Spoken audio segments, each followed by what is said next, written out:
Hi, everybody. It is Monday, so it is Helen's focus for the week. And when I was thinking deciding what I will talk about tonight, I thought, okay, yes, I know what I need to, and that is to talk about sleep and how it can impact on our productivity. Hello. Hello. How are you all? Karina. Yes, sorry. Even with the glasses, I can't always see everybody's face. Thanks for joining. I wanted to talk about the impact that sleep, or rather enough of it, not enough of it, has on our productivity. And the reason that I instantly knew that was what I needed to talk about tonight intuitively was because in the last few days in particular, I have absolutely been exhausted. And I know it's because I haven't been sleeping as much.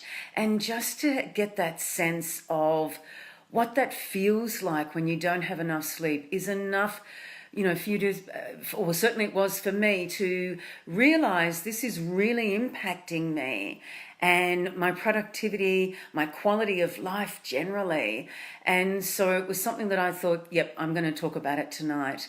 And so for me, I last week had a really, really full week. And as much as I try not to do that, I set the intention not to, and of course I've got to be practicing what I'm preaching. But sometimes things happen, and you know you need to attend them or do them, and you don't necessarily. You don't have any. You're not able to say no. And that's important for us to know when there's things that we can say no to and when there's things that we can't. And that was the case for me last week, just the timing of some of the dates of events that I went to and different things I had on. And I thought if I paced myself enough during the day, because these were tended to be more evening events, that I'd be okay. But what I found was that I was really stimulated when going to them in the evening, which is great. Love having a good time and all that sort of thing. But I came home and I was still wired. So it took me quite a while to actually come down in terms of being on that feeling of on or high almost, in terms of being really sociable and lots of chatting and having a good time, to then, as I said, coming down and getting into that more restful phase of just chilling out before then going to sleep. And so I was finding I was actually going to sleep more than a few nights in a row from like midnight or even later, and then getting up at sort of 6:30. And of course we have daylight saving here in Victoria at the moment, and so obviously it gets light really early. And so I found that come the weekend I was just exhausted, and it's an awful feeling. I don't know if you've experienced it very much. Probably all of us have at some point in time. And I'm very, very fortunate that my health is good. And I don't always feel this incredible feeling of this wave of absolute exhaustion. But I did over the weekend. Fortunately, I was able to cancel a couple of things, and whilst that was disappointing, I knew I had to put my rest, my chilling out as my priority. And I just had to. I just didn't have any choice. I would not have been able to function adequately. So that was what I wanted to talk about tonight: is how does having a lack of sleep impact our productivity, and what are some of the things that we can do about it? Having said that, I'm not a sleep expert. I don't pretend to be. I have done, some reading, some learning on it, and I'm happy to share my thoughts. But if you've got any ideas, any tips for how we can improve the quality of our sleep and the length of time we sleep and all of that sort of thing, or if you want to share your own experiences please let me know. Put it in the comments. Let us know. Has this been something that you've experienced before, where you feel like you almost can't physically move around without feeling really sluggish and like you out of it? And I was actually doing some reading today, and I read that if we are really, really that tired, it can be similar to this feeling of being drunk. And that's actually something that I would think, I'd agree with over the weekend for me. It was a feeling like being, so sluggish, so out of it in that respect. So, as I said, if you want to share your experiences of it, and as I also said, I'm really, really fortunate that I don't have this as a chronic problem. And I know for a lot of people it is, and it must be really, really difficult, because something just so simple, so every day or every night, can really have such an influence on our lives. And the thing is, we take it for granted when we sleep well. We really do. And, I'm going to be honest and say that's been the case for me. I have noticed, though, being menopausal, that can make a difference to the quality of sleep and waking up at night and, hot flushes and all that sort of fun stuff. So that definitely, I've experienced that, but certainly not too severe. And compared with a lot of women, I've really not suffered from that too much. But as I said, this last week, I definitely have felt really, really sluggish. So I thought, well, I'll just come on and give you a few ideas around, or reasons how our lack of sleep can actually impact our productivity. So of course, it can impact our general sense of well-being. I suppose that's the first thing, because when we're feeling sluggish, when we're, there was that feeling itself and how uncomfortable that was. But then it was also, and I had to really counter this with, my self-talk about not feeling guilty because of it, and thinking, oh, Helen, just snap out of it, just push through it, you'll be fine, you'll feel better after it, you don't want to miss out on doing whatever, and that sort of thing. I had things planned that I was going to do on the weekend. But you probably know, if you've been watching me, listening to me long enough, I don't like the idea of going against what our body tells us. Yes, we have to be aware that we're not just opting out and what might be excuses or reasons for sabotage and all of that sort of stuff. I get that. But I think when if we stop to listen to our body, that we can really get the sense, that knowing of whether it's something that we really need to be listening to and heeding. And as I said, for me on the weekend, that was definitely the case. I knew I had to slow down. And I also talk a lot about, as you probably know, the yin and yang. And so the yin is the rest. And that's what I felt I so sorely needed over the weekend, to catch up from, as I said, these really long days. They were early mornings.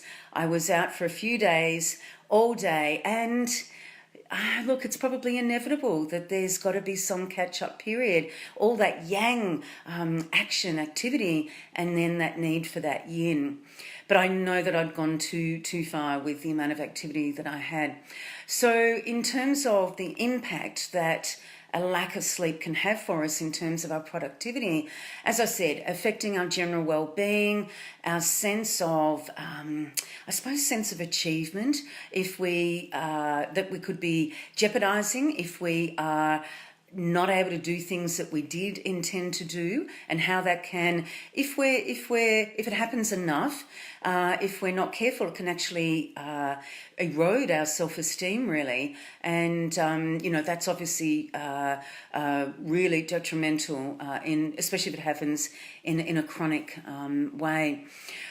Some of the other things that, in terms of us having affected by a lack of sleep, is our level of motivation. If we are so exhausted, so sluggish, we're not likely to be feeling motivated to do things, and in fact that can lead to us not doing things. And whether that's, that could be a form of procrastination, albeit justified, as in, if we're physically not able to do something, then, so be it, as in, we can understand why it happens, but it can still then be procrastination nonetheless.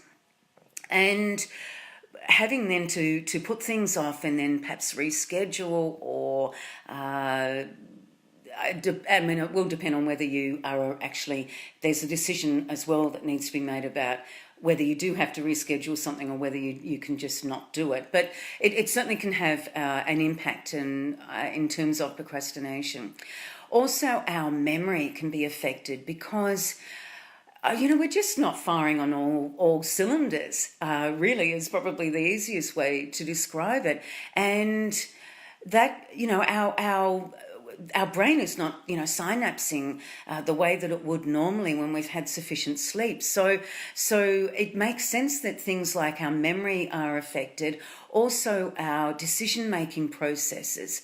As a result, I know that I minimise the stimulation that I had around me on the weekend and minimise the decisions as part of that I had to make, because I was in bed for some of the time. I was on the couch relaxing and really as reducing the decisions I had to make, and yes, the stimulation, as I was saying. So our memories can be affected and our decision making as well. Also, sleep, you may or may not be aware, sleep deprivation, particularly again on a regular basis, can impact also our physical health. Even studies have been done and it's been linked with things like type 2 diabetes, which it's amazing when you think about it. It's all the hormonal effects and all the rest of it, all the science stuff that I'm no expert on, and I'm not going to bore you even if I did know it, but just to know that there is that link. Also obesity, which you may have heard about, and the impacts that way. Again, I think there's sleep cycles and the hormonal aspects come into play there.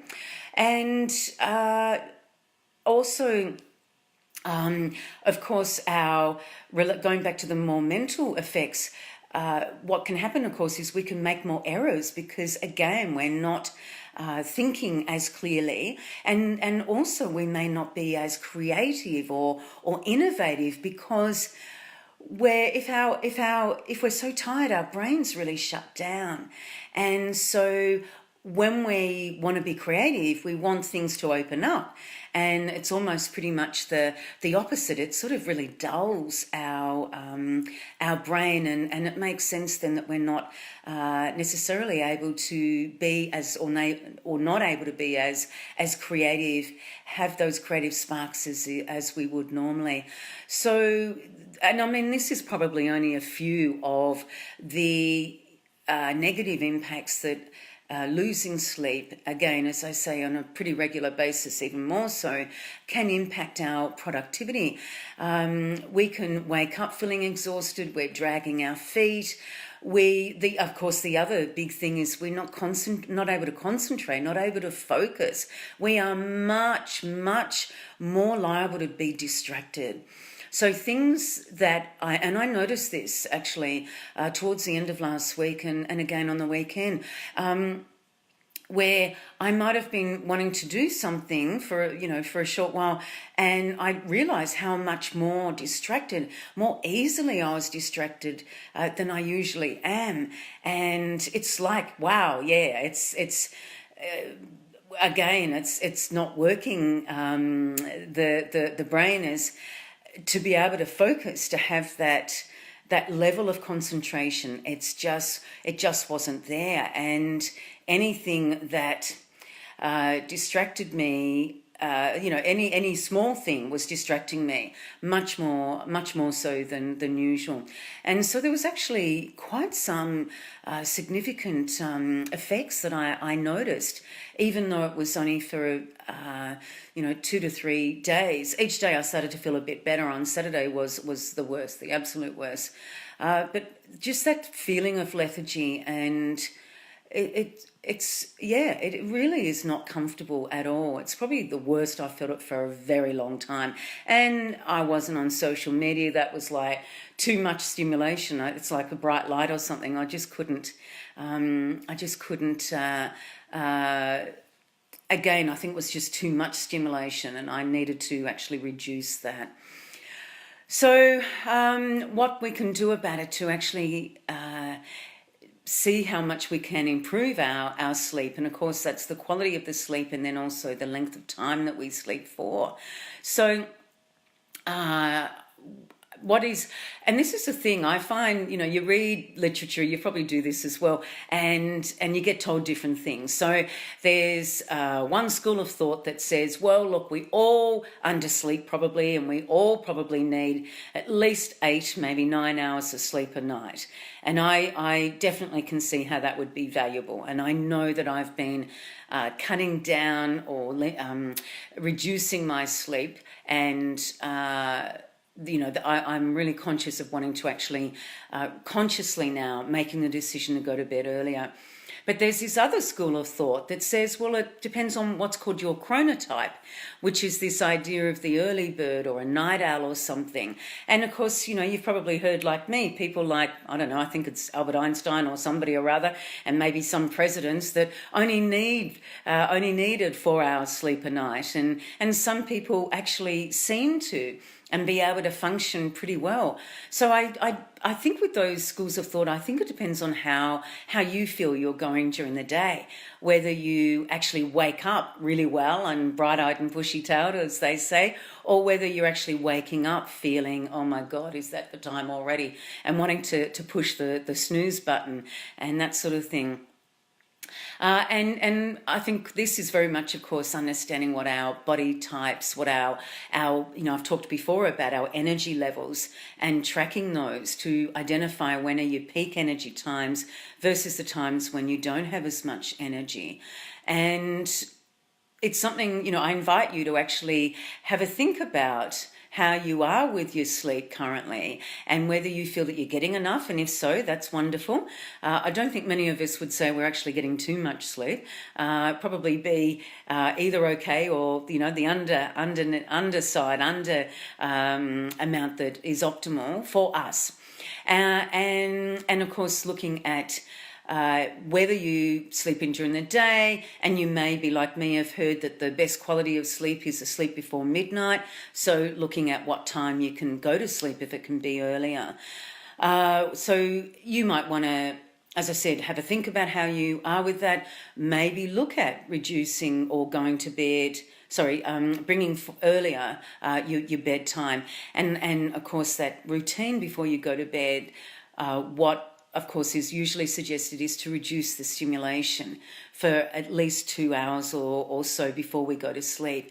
So one of the things that I've done that has generally helped, except for the last, as I said, being out at a number of events last week, I have like an app on my desktop that actually reduces the amount of light on the screen of my computer, and so it dims it down, and the idea is that it's I think it's the melatonin or something or other, that it increases that, and that's that sort of sets that cycle, and that the chemicals, neurotransmitters and chemicals in our brains to actually start to get more sleepy, because it's not that bright white screen that it usually is during the day. So that has actually been helpful. And of course, the idea of actually stopping all electronic screens, gadgets, well before we go to sleep, and actually reading a hardcover book, for instance, or magazine or something like that. So that's recommended. And of course, and these might be things that you're familiar with, but making sure that the room's not too cold or too hot, looking at having a really restful environment, how having a lovely comfy bed and all that sort of thing is is or helps us go to sleep, and of course looking at the quality of our sleep, and that includes even what we eat with our diet and alcohol, too much sugar, maybe spices, all that sort of thing, how it impacts us. I know that I went somewhere and I had gorgeous chai, but the sugar in it, oh my God, one of the nights I was up pretty late, I think partly at least with that, it was like a sugar high, because I've been reducing my sugar intake quite a lot.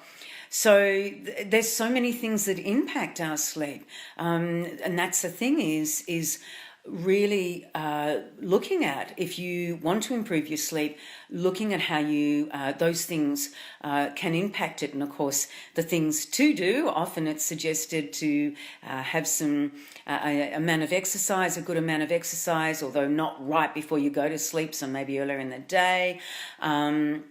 Lots of fresh air, sunshine even, because the vitamin D, and that can help with our,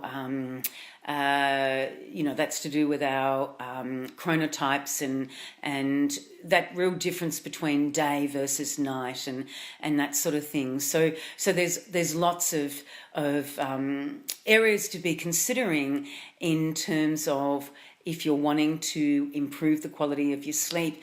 And then, of course, getting up, the thought that our mobile phone shouldn't be by our beds and should be further away, so we don't have all those electromagnetic fields and that sort of thing when we're sleeping right by us. And also the idea of not having a snooze button. That's something that I have actually been really conscious of, and I turn it off straight away now. And the fact that I know that I've turned it off really helps me to get up, because I know that I can't go back to sleep because I don't have the snooze button on. And that has helped me. And I think with the problem with us with the snooze button, having it on too much, is that it means that we can actually be quite groggy when we wake up, and it's actually better that we get up at the first alarm. That's it, it's the start of the day, and you're into it. And of course then the thought is that you will get into bed a little bit earlier late that night, sort of thing, that helps with the clean getting up time and then the clean going to sleep time. So they're just some areas for you to be considering if you are wanting to improve your sleep. There's probably, as I said before, lots of other things that come into play as well. If you've got some knowledge about that, as I invited you before, please make any comments. And I suppose, wanted to just remind you of how important our sleep is, and that it does impact, obviously, all areas of our lives if we're not getting the quality of the sleep that we want. But, of course, very much in regards to our productivity as well. And it's an awful feeling when you feel like you've got to drag yourself through the day. I mean, that's not what we want. We want to be having enough energy and feeling that we can be creative, that we are making decisions decisively, so to speak, and quickly as we need to, and that we have the focus to do what we want. So I feel for you if you have chronic sleep problems. I hope that you don't.